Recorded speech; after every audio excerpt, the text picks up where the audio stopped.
The Rummy Affair of Old Biffy by P.G. Wodehouse.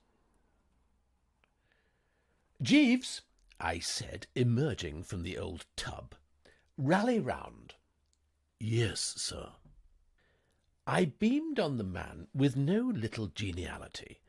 I was putting in a week or two in Paris at the moment, and there's something about Paris that always makes me feel fairly full of espièglerie and joie de vivre.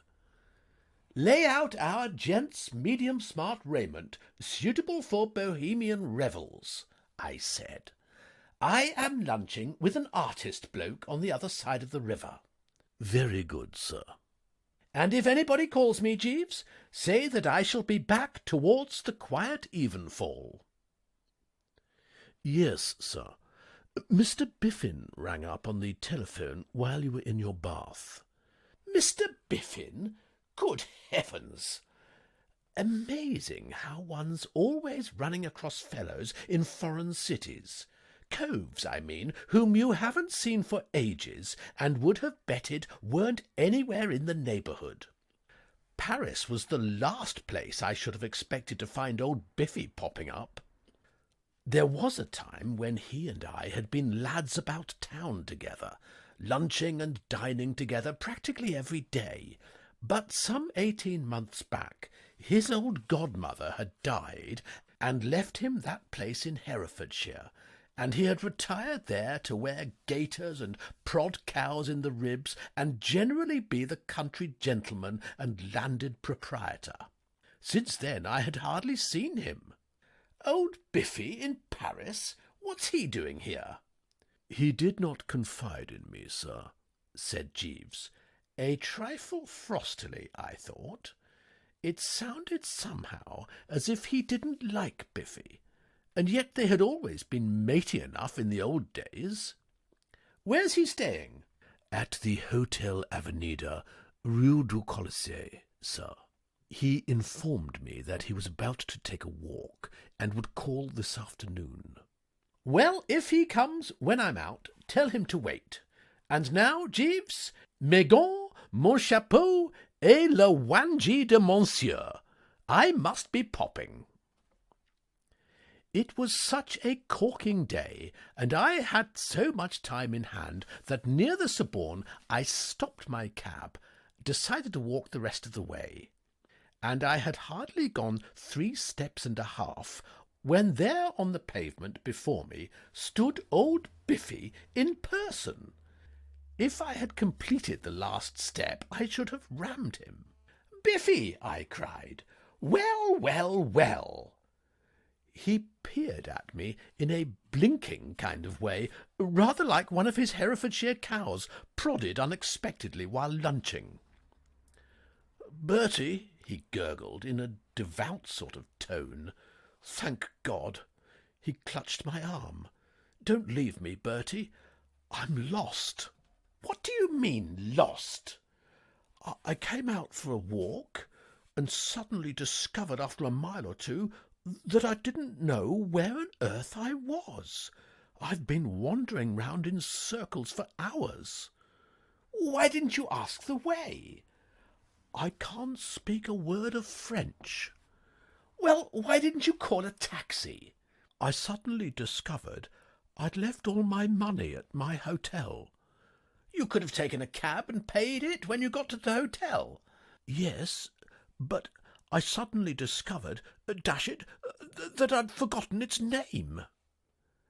And there, in a nutshell, you have Charles Edward Biffin, as vague and woolly-headed a blighter as ever bit a sandwich.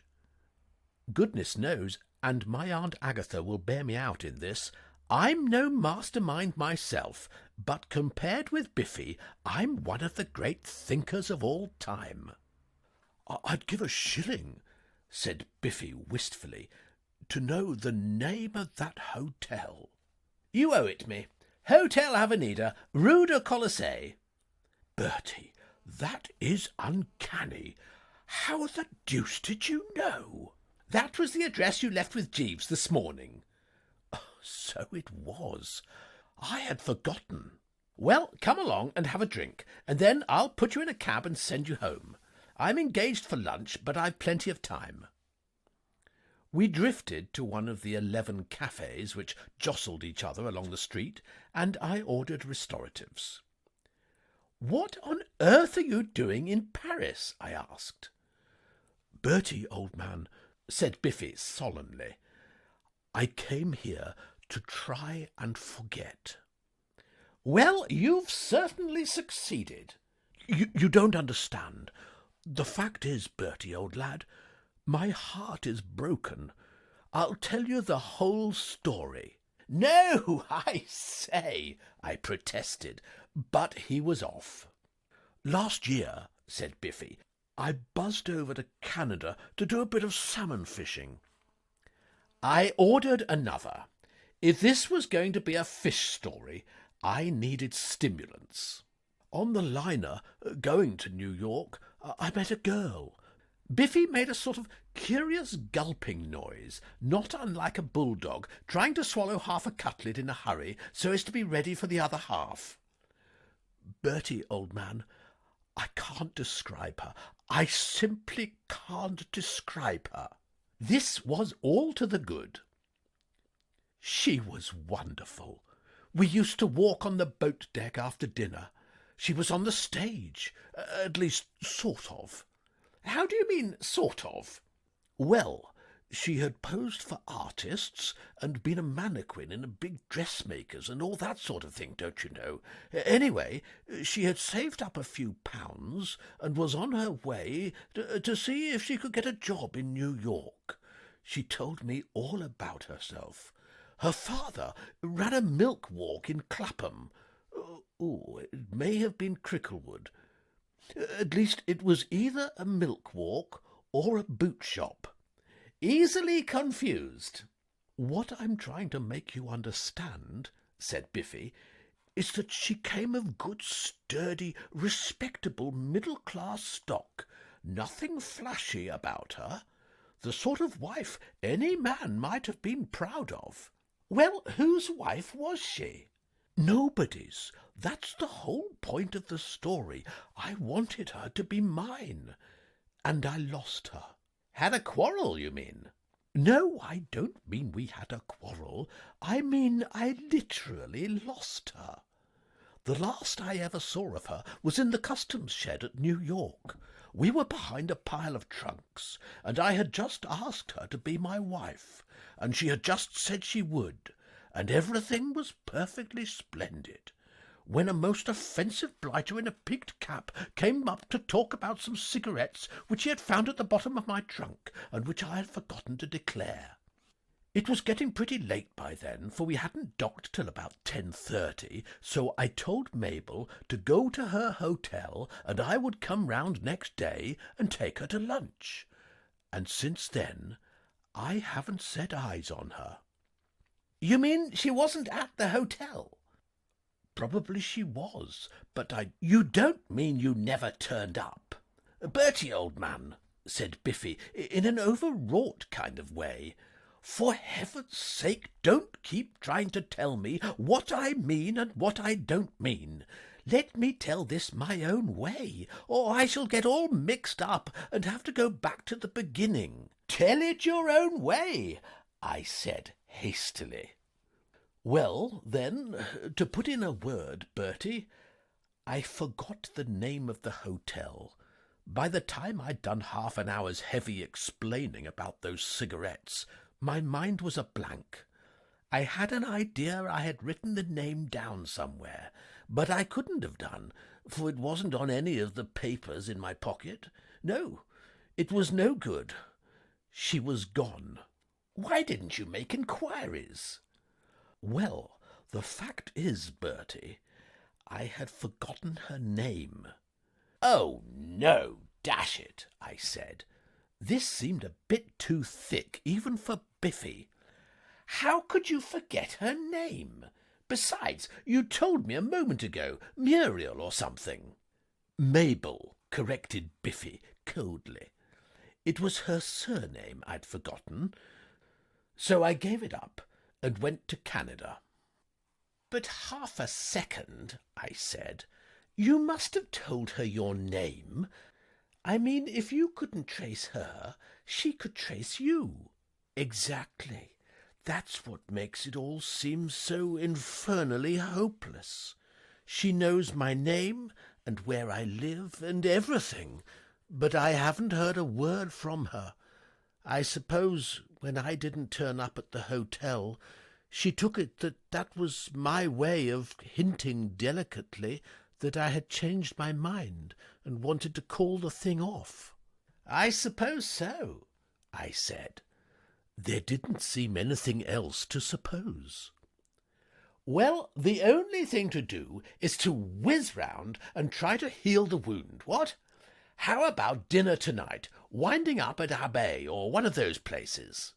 Biffy shook his head. "It wouldn't be any good. I've tried it.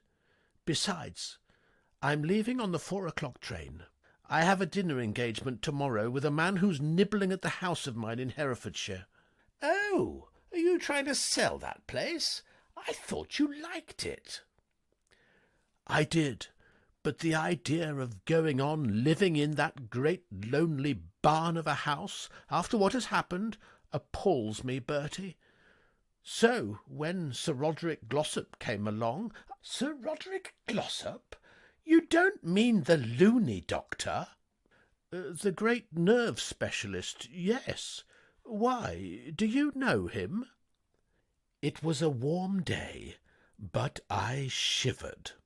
"I was engaged to his daughter for a week or two," I said in a hushed voice. The memory of that narrow squeak always made me feel faint. "Has he a daughter?" said Biffy absently. "He has, and let me tell you all about it." "Not just now, old man," said Biffy, getting up. "I ought to be going back to my hotel to see about my packing." Which, after I had listened to his story, struck me as pretty low down. However, the longer you live, the more you realise that the good old sporting spirit of give and take has practically died out in our midst. So I boosted him into a cab and went off to lunch. It can't have been more than 10 days after this that I received a nasty shock while getting outside my morning tea and toast. The English papers had arrived, and Jeeves was just drifting out of the room after depositing the Times by my bedside, when, as I idly turned the pages in search of the sporting section, a paragraph leaped out and hit me squarely in the eyeball. As follows: "Forthcoming marriages. Mr. C. E. Biffin and Miss Glossop.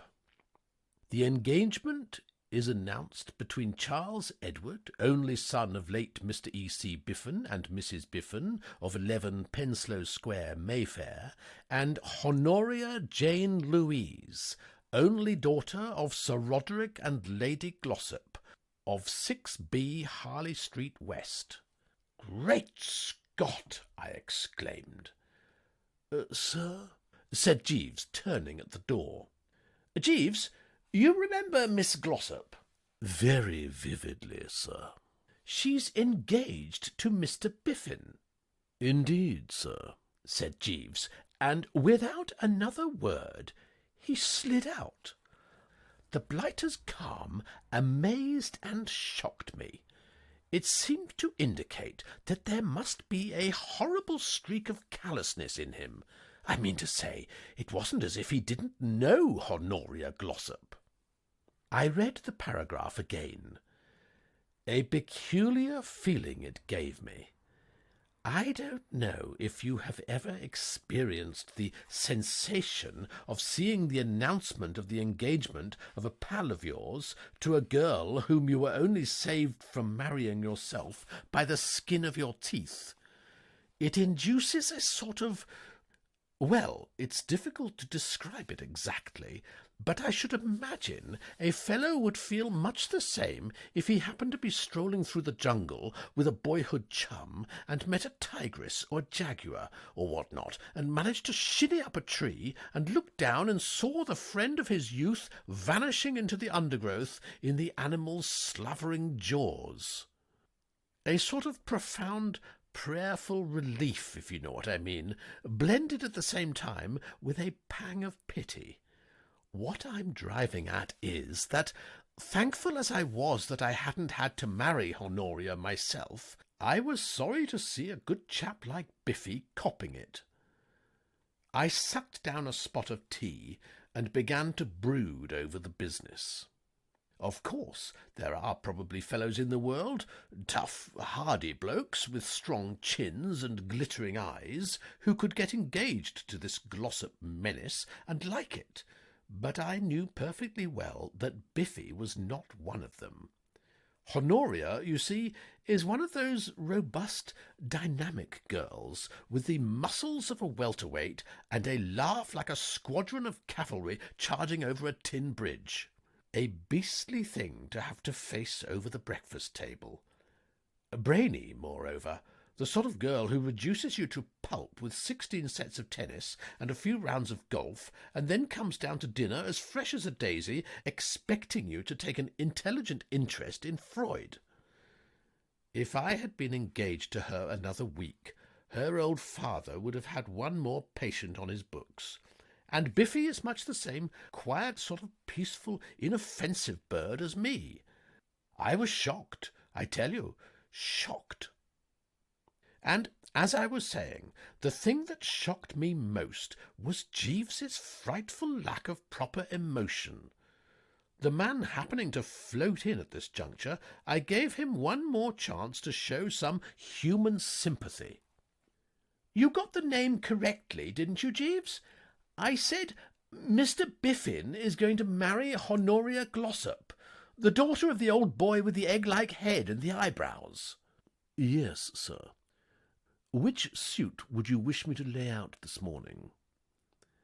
And this, mark you, from the man who, when I was engaged to the Glossop, strained every fibre in his brain to extricate me. It beat me. I couldn't understand it. "The blue with the red twill," I said coldly. My manner was marked, and I meant him to see that he had disappointed me sorely. After about a week, I went back to London, and scarcely had I got settled in the old flat when Biffy flew in. One glance was enough to tell me that the poisoned wound had begun to fester. The man did not look bright. No, there was no getting away from it. Not bright. He had that kind of stunned, glassy expression which I used to see on my own face in the shaving mirror during my brief engagement to the Glossop pestilence. However, if you don't want to be one of the "what is wrong with this picture" brigade, you must observe the conventions. So I shook his hand as warmly as I could. "Well, well, old man," I said, "congratulations." "Thanks," said Biffy wanly.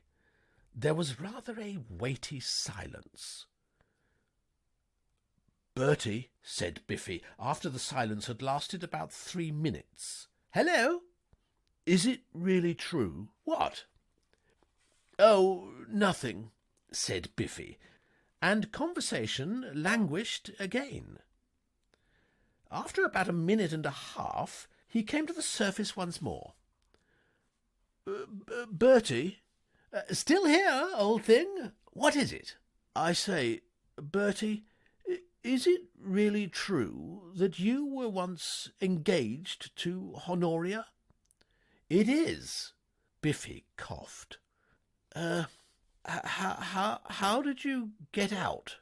I mean, what was the nature of the tragedy that prevented the marriage?" "Jeeves worked on it. He thought out the entire scheme." "I think, before I go," said Biffy thoughtfully, "I'll just step into the kitchen and have a word with Jeeves." I felt that the situation called for complete candour. Biffy, old egg, I said, as man to man, do you want to oil out of this thing? Oh, Bertie, old cork, said Biffy earnestly, as one friend to another, I do. Then why the dickens did you ever get into it? I don't know. Why did you? Well, it sort of happened. And it sort of happened with me. You know how it is when your heart's broken? A kind of lethargy comes over you. You get absent-minded and cease to exercise proper precautions. And the first thing you know, you're for it. I don't know how it happened, old man, but there it is. And what I want you to tell me is, what's the procedure? You mean, how does a fellow edge out? Exactly. I don't want to hurt anybody's feelings, Bertie, but I can't go through with this thing. The shot is not on the board. For about a day and a half I thought it might be all right, but now... Oh, you remember that laugh of hers? I do. Well, there's that, and then there's all this business of never letting a fellow alone, improving his mind and so forth. I know. Very well, then. What do you recommend? What did you mean when you said that Jeeves worked a scheme? Well, you see, old Sir Roderick, who's a loony doctor and nothing but a loony doctor, however much you may call him a nerve specialist, discovered that there was a modicum of insanity in my family. Nothing serious, just one of my uncles. Used to keep rabbits in his bedroom, and the old boy came to lunch here to give me the once-over, and Jeeves arranged matters so that he went away firmly convinced that I was off my onion. I see, said Biffy thoughtfully. The trouble is, there isn't any insanity in my family. None? It seemed to me almost incredible that a fellow could be such a perfect chump as dear old Biffy without a bit of assistance. Not a loony on the list, he said gloomily. It's just like my luck. The old boy's coming to lunch with me tomorrow, no doubt to test me as he did you, and I never felt saner in my life. I thought for a moment. The idea of meeting Sir Roderick again gave me a cold, shivery feeling, but when there is a chance of helping a pal, we Worcesters have no thought of self. Look here, Biffy, I said, I'll tell you what. I'll roll up for that lunch. It may easily happen that when he finds you are a pal of mine, he will forbid the banns right away, and no more questions asked. Something in that, said Biffy, brightening. Awfully sporting of you, Bertie. Oh, not at all, I said. And meanwhile, I'll consult Jeeves. Put the whole thing up to him and ask his advice. He's never failed me yet. Biffy pushed off, a good deal braced, and I went into the kitchen. Jeeves, I said, I want your help once more. I've just been having a painful interview with Mr. Biffin. Indeed, sir. It's like this, I said, and told him the whole thing. It was rummy, but I could feel him freezing from the start. As a rule, when I call Jeeves into conference on one of these little problems, he's all sympathy and bright ideas, but not today. I fear, sir, he said, when I had finished, it is hardly my place to intervene in a private matter affecting— Oh, come! No, sir, it would be taking a liberty. Jeeves, I said, tackling the blighter squarely, what have you got against old Biffy? I, sir? Yes, you. I assure you, sir. Oh, well, if you don't want to chip in and save a fellow creature, I suppose I can't make you. But let me tell you this. I am now going back to the sitting-room, and I'm going to put in some very tense thinking. You'll look pretty silly when I come and tell you that I've got Mr. Biffin out of the soup without your assistance. Extremely silly you'll look. Yes, sir. Shall I bring you a whisky and soda, sir? No. Coffee, strong and black. And if anybody wants to see me, tell them I'm busy and can't be disturbed. An hour later, I rang the bell. Jeeves, I said with hauteur. Yes, sir. Kindly ring Mr. Biffin up on the phone and say that Mr. Wooster presents his compliments and that he has got it.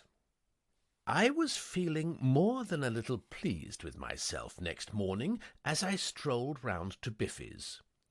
As a rule, the bright ideas you get overnight have a trick of not seeming quite so frightfully fruity when you examine them by the light of day.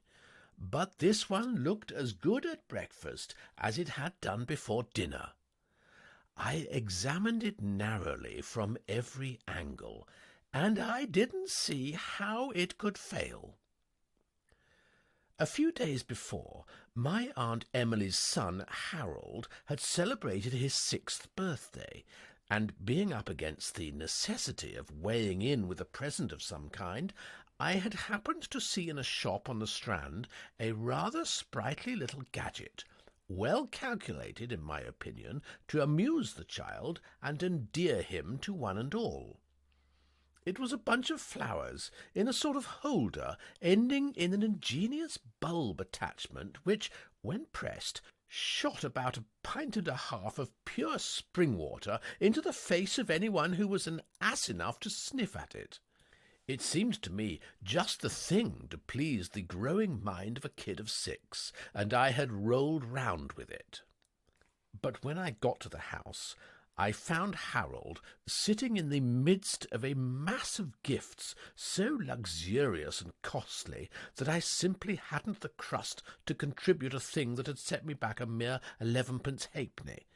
So, with rare presence of mind, for we Woosters can think quick on occasion, I wrenched my Uncle James's card off a toy aeroplane, substituted my own, and trousered the squirt, which I took away with me. It had been lying around in my flat ever since, and it seemed to me that the time had come to send it into action. "Well," said Biffy anxiously as I curveted into his sitting-room, "the poor old bird was looking pretty green about the gills. I recognized the symptoms. I had felt much the same myself when waiting for Sir Roderick to turn up and lunch with me. How the deuce people who have anything wrong with their nerves can bring themselves to chat with that man, I can't imagine. And yet he has the largest practice in London. Scarcely a day passes without his having to sit on somebody's head and ring for the attendant to bring the strait waistcoat, and his outlook on life has become so jaundiced through constant association with coves who are picking straws out of their hair that I was convinced that Biffy had merely got to press the bulb and nature would do the rest. So I patted him on the shoulder and said, 'It's all right, old man.' 'What does Jeeves suggest?' asked Biffy eagerly. 'Jeeves doesn't suggest anything.' But you said it was all right.' 'Jeeves isn't the only thinker in the Wooster house, my lad. I have taken over your little problem, and I can tell you at once that I have the situation well in hand.' 'You?' said Biffy. His tone was far from flattering. It suggested a lack of faith in my abilities, and my view was that an ounce of demonstration would be worth a ton of explanation. I shoved the bouquet at him. 'Are you fond of flowers, Biffy?' I said. 'What? Smell these.' Biffy extended the old beak in a careworn sort of way, and I pressed the bulb as per printed instructions on the label. I do like getting my money's worth. 11 halfpenny the thing had cost me, and it would have been cheap at double. The advertisement on the outside of the box had said that its effects were indescribably ludicrous, and I can testify that it was no overstatement. Poor old Biffy leapt 3 feet in the air and smashed a small table. "There," I said.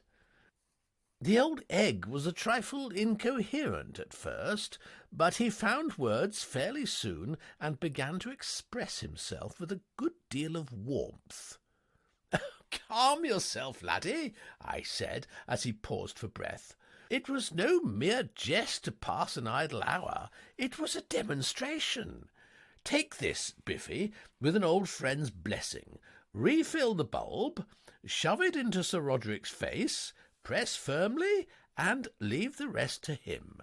I'll guarantee that in something under 3 seconds the idea will have dawned on him that you are not required in his family."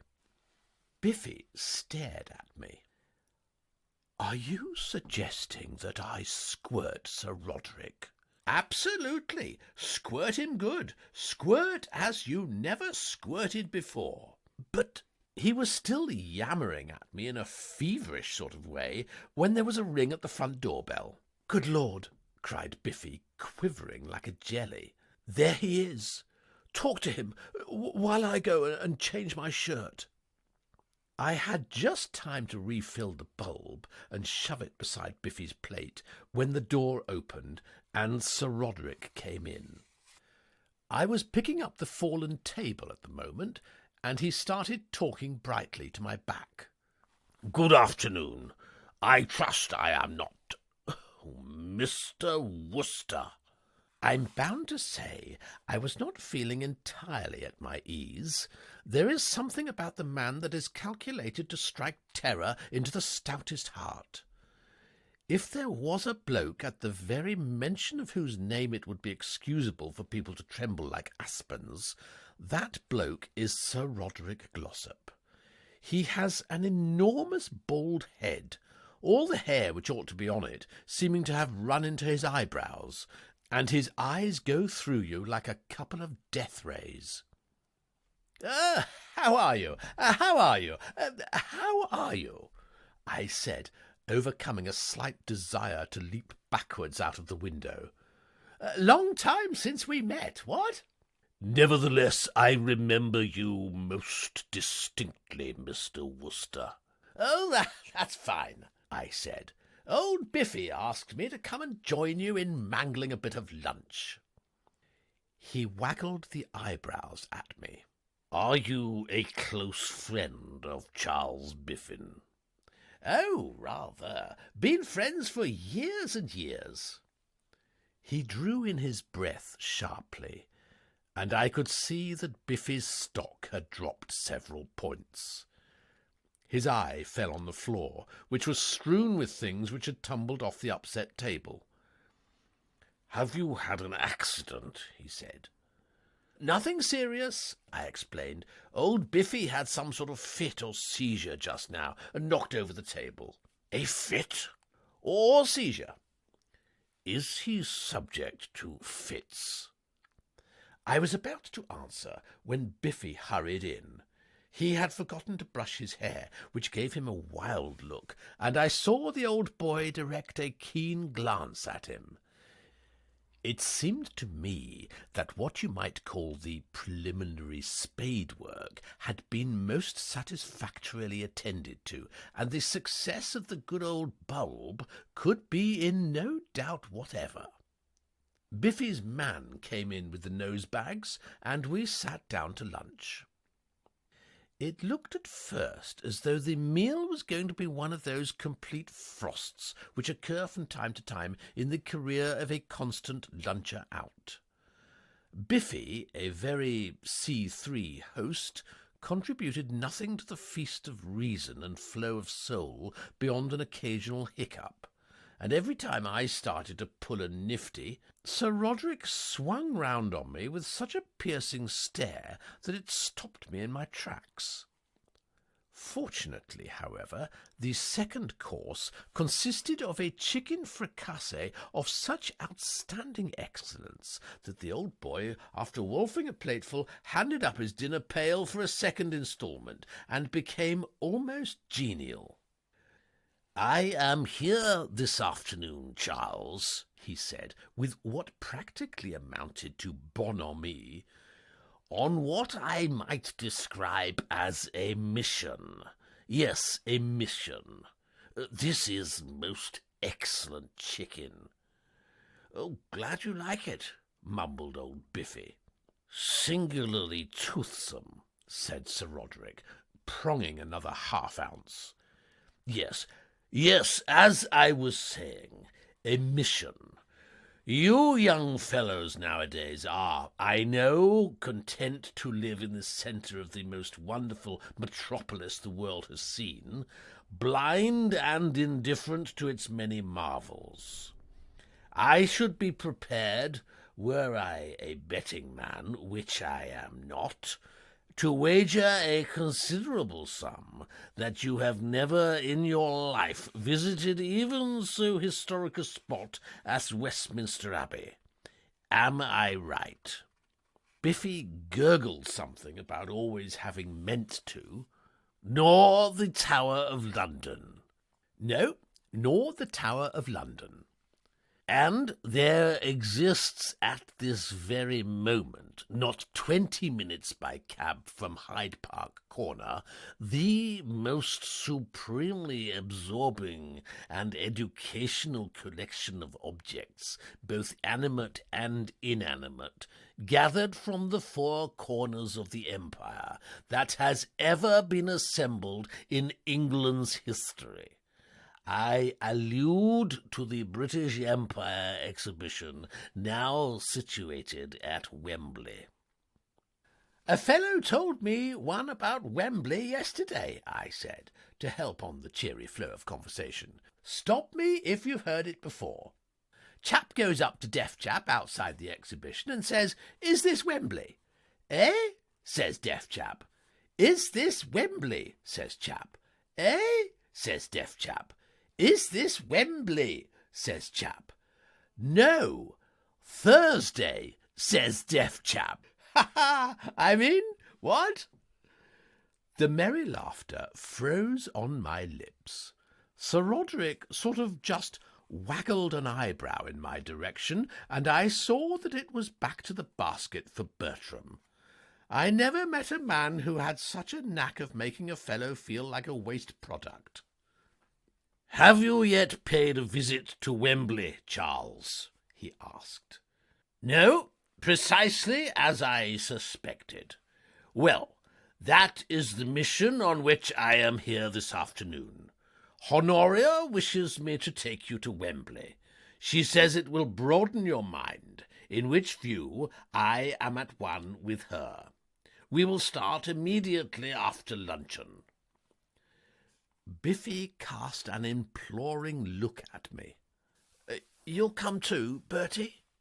There was such agony in his eyes that I only hesitated for a second. A pal is a pal. Besides, I felt that, if only the bulb fulfilled the high expectations I had formed of it, the merry expedition would be cancelled in no uncertain manner. "Oh, rather," I said. "We must not trespass on Mr. Wooster's good nature," said Sir Roderick, looking pretty puff-faced. "Oh, that's all right," I said. "I've been meaning to go to the good old exhibition for a long time. I'll slip home and change my clothes and pick you up here in my car." There was a silence. Biffy seemed too relieved at the thought of not having to spend the afternoon alone with Sir Roderick to be capable of speech, and Sir Roderick was registering silent disapproval, and then he caught sight of the bouquet by Biffy's plate. "Ah, flowers," he said. "Sweet peas, if I'm not in error. A charming plant, pleasing alike to the eye and the nose. I caught Biffy's eye across the table. It was bulging, and a strange light shone in it. "Are you fond of flowers, Sir Roderick?" he croaked. "Extremely. Smell these." Sir Roderick dipped his head and sniffed. Biffy's fingers closed slowly over the bulb. I shut my eyes and clutched the table. "Very pleasant," I heard Sir Roderick say. "Very pleasant indeed." I opened my eyes, and there was Biffy leaning back in his chair with a ghastly look and the bouquet on the cloth beside him. I realized what had happened. In that supreme crisis of his life, with his whole happiness depending on a mere pressure of the fingers, Biffy, the poor spineless fish, had lost his nerve. My closely reasoned scheme had gone fut. Jeeves was fooling about with the geraniums in the sitting-room window box when I got home. "They make a very nice display, sir," he said, cocking a paternal eye at the things. "Don't talk to me about flowers," I said. "Jeeves, I know now how a general feels when he plans out some great scientific movement and his troops let him down at the 11th hour." "Indeed, sir." "Yes," I said, and told him what had happened. He listened thoughtfully. "A somewhat vacillating and changeable young gentleman, Mr. Biffin," was his comment when I had finished. "Would you be requiring me for the remainder of the afternoon, sir?" "No, I'm going to Wembley. I just came back to change and get the car. Produce some fairly durable garments which can stand getting squashed by the many-headed, Jeeves, and then phone to the garage." "Very good, sir. The grey Cheviot lounge will, I fancy, be suitable. Would it be too much if I asked you to give me a seat in the car, sir? I had thought of going to Wembley myself this afternoon." Oh, all right." "Thank you very much, sir."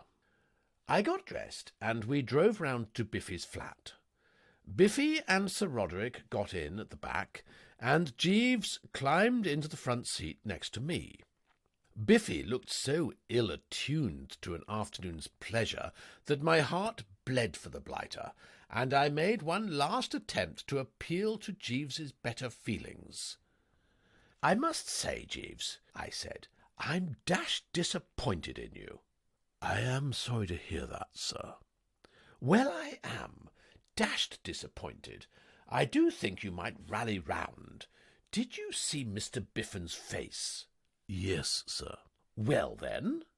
"If you will pardon my saying so, sir, Mr. Biffin has surely only himself to thank if he has entered upon matrimonial obligations which do not please him." "You're talking absolute rot, Jeeves. You know as well as I do that Honoria Glossop is an act of God. You might just as well blame a fellow for getting run over by a truck." "Yes, sir." "Absolutely yes. Besides, the poor ass wasn't in a condition to resist. He told me all about it. He had lost the only girl he had ever loved. And you know what a man's like when that happens to him." "How was that, sir?" "Apparently he fell in love with some girl on the boat going over to New York, and they parted at the customs sheds, arranging to meet next day at her hotel. Well, you know what Biffy's like. He forgets his own name half the time. He never made a note of the address, and it passed clean out of his mind. He went about in a sort of trance, and suddenly woke up to find that he was engaged to Honoria Glossop." "I did not know of this, sir." "I don't suppose anybody knows of it except me. He told me when I was in Paris." "I should have supposed it would have been feasible to make inquiries, sir." "That's what I said, but he had forgotten her name." "That sounds remarkable, sir." "I said that too, but it's a fact. All he remembered was that her Christian name was Mabel. Well, you can't go scouring New York for a girl named Mabel, what? I appreciate the difficulties, sir. Well, there it is, then. I see, sir. We had got into a mob of vehicles outside the exhibition by this time, and some tricky driving being indicated, I had to suspend the conversation. We parked ourselves eventually and went in. Jeeves drifted away, and Sir Roderick took charge of the expedition. He headed for the Palace of Industry, with Biffy and myself trailing behind. Well, you know, I have never been much of a lad for exhibitions.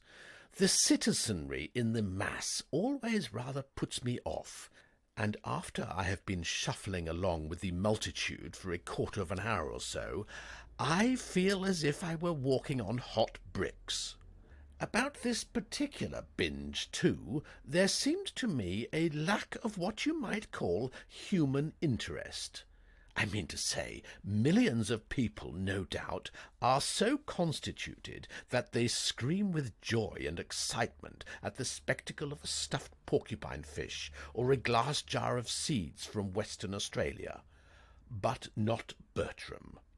No, if you will take the word of one who would not deceive you, not Bertram. By the time we had tottered out of the Gold Coast village and were working towards the Palace of Machinery, everything pointed to my shortly executing a quiet sneak in the direction of that rather jolly Planters' Bar in the West Indian section. Sir Roderick had whizzed us past this at a high rate of speed, it touching no chord in him. But I had been able to observe that there was a sprightly sportsman behind the counter mixing things out of bottles and stirring them up with a stick in long glasses that seemed to have ice in them, and the urge came upon me to see more of this man. I was about to drop away from the main body and become a straggler when something pawed at my coat sleeve. It was Biffy, and he had the air of one who had had about sufficient. There are certain moments in life when words are not needed. I looked at Biffy. Biffy looked at me. A perfect understanding linked our two souls. 3 minutes later, we had joined the Planters.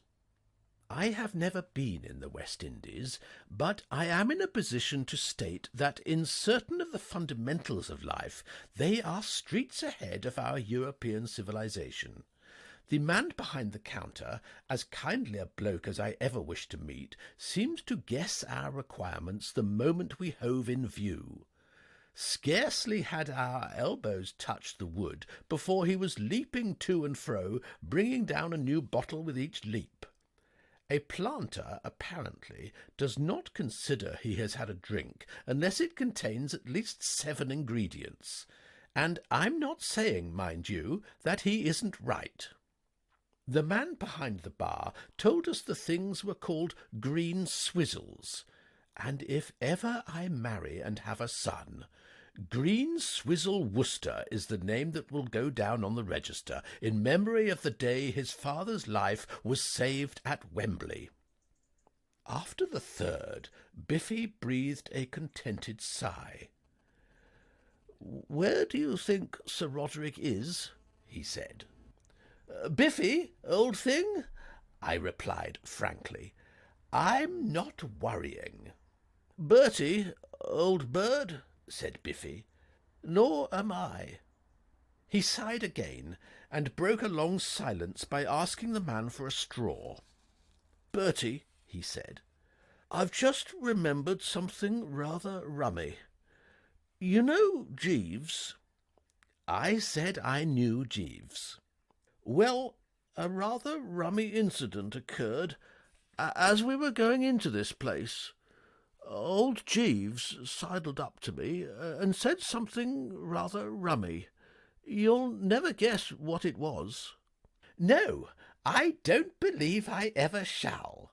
"Jeeves said," proceeded Biffy earnestly, And I am quoting his very words.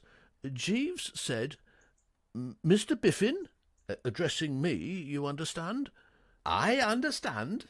"Mr. Biffin," he said, "I strongly advise you to visit the—" "The what?" I asked as he paused.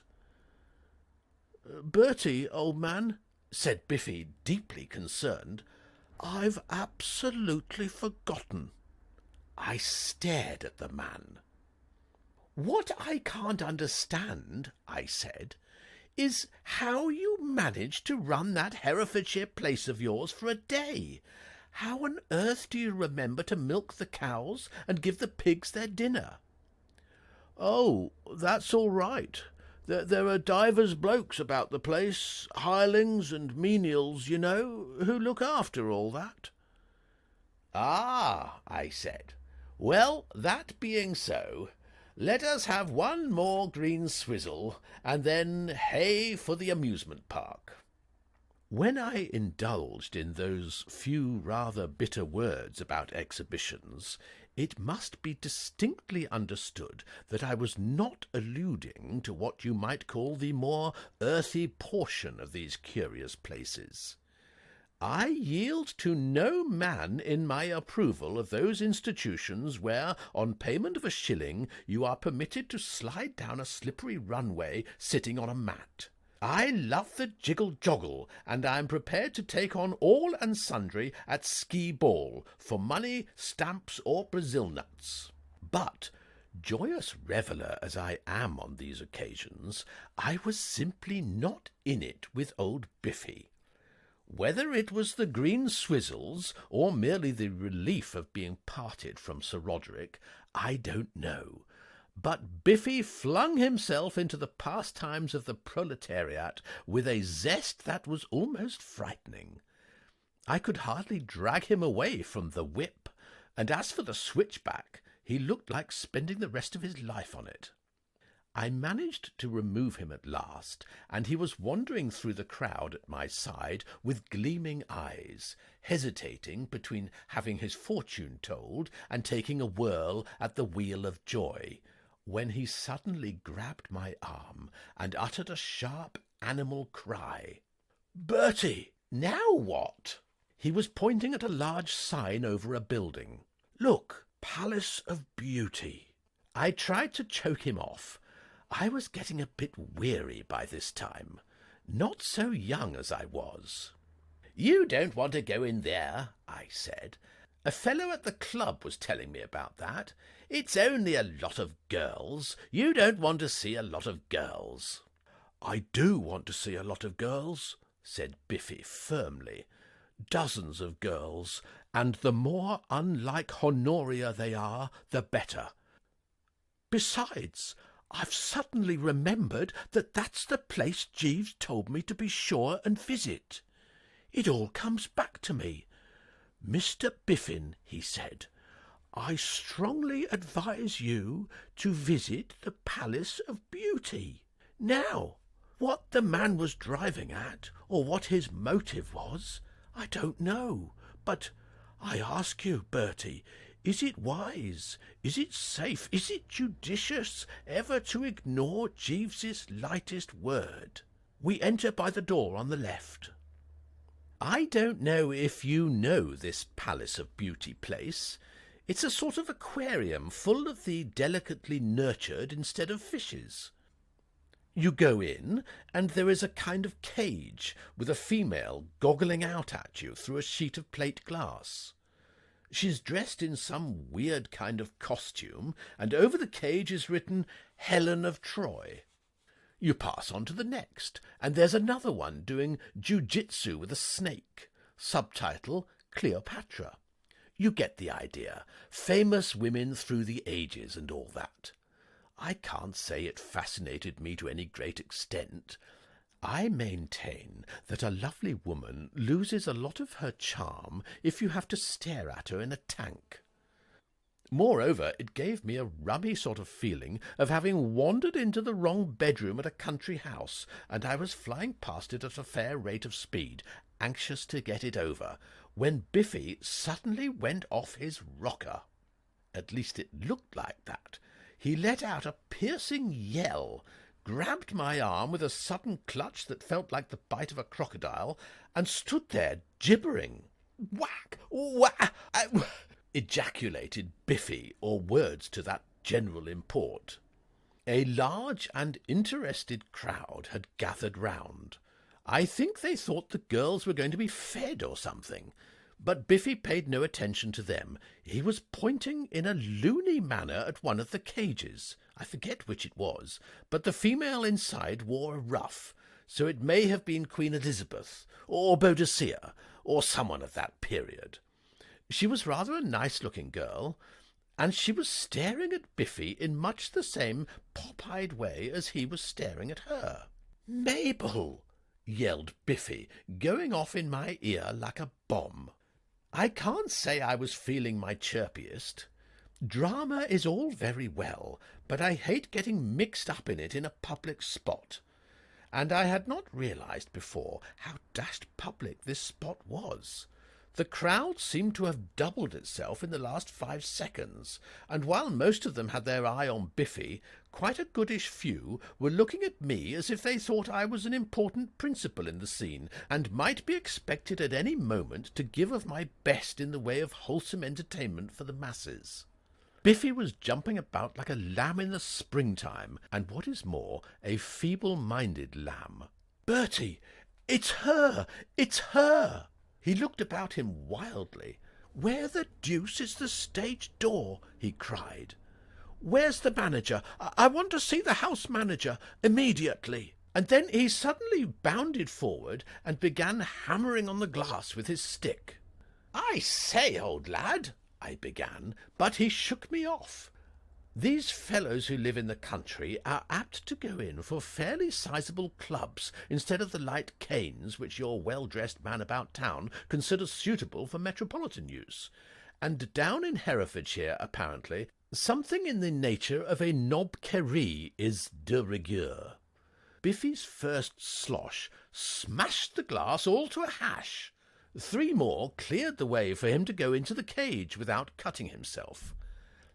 And before the crowd had time to realize what a wonderful bobsworth it was getting in exchange for its entrance fee, he was inside, engaging the girl in earnest conversation, and at the same time 2 large policemen rolled up. You can't make policemen take the romantic view. Not a tear did these 2 blighters stop to brush away. They were inside the cage, and out of it, marching Biffy through the crowd before you had time to blink. I hurried after them, to do what I could in the way of soothing Biffy's last moments, and the poor old lad turned a glowing face in my direction. "Chiswick 60873, he bellowed in a voice charged with emotion. "Write it down, Bertie, or I shall forget. Chiswick 60873. Her telephone number." And then he disappeared, accompanied by about 11,000 sightseers, and a voice spoke at my elbow. "Mr. Wooster, what is the meaning of this?" Sir Roderick, with bigger eyebrows than ever, was standing at my side. "It's all right," I said. "Poor old Biffy's only gone off his crumpet." He tottered. "What?" "Had a sort of fit or seizure, you know." "Another?" Sir Roderick drew a deep breath. "And this is the man I was about to allow my daughter to marry," I heard him mutter. I tapped him in a kindly spirit on the shoulder. It took some doing, mind you, but I did it. "If I were you," I said, "I should call that off. Scratch the fixture. Wash it out absolutely is my advice." He gave me a nasty look. "I do not require your advice, Mr. Wooster. I had already arrived independently at the decision of which you speak.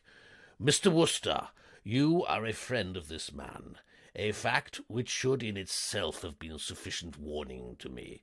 You will, unlike myself, be seeing him again.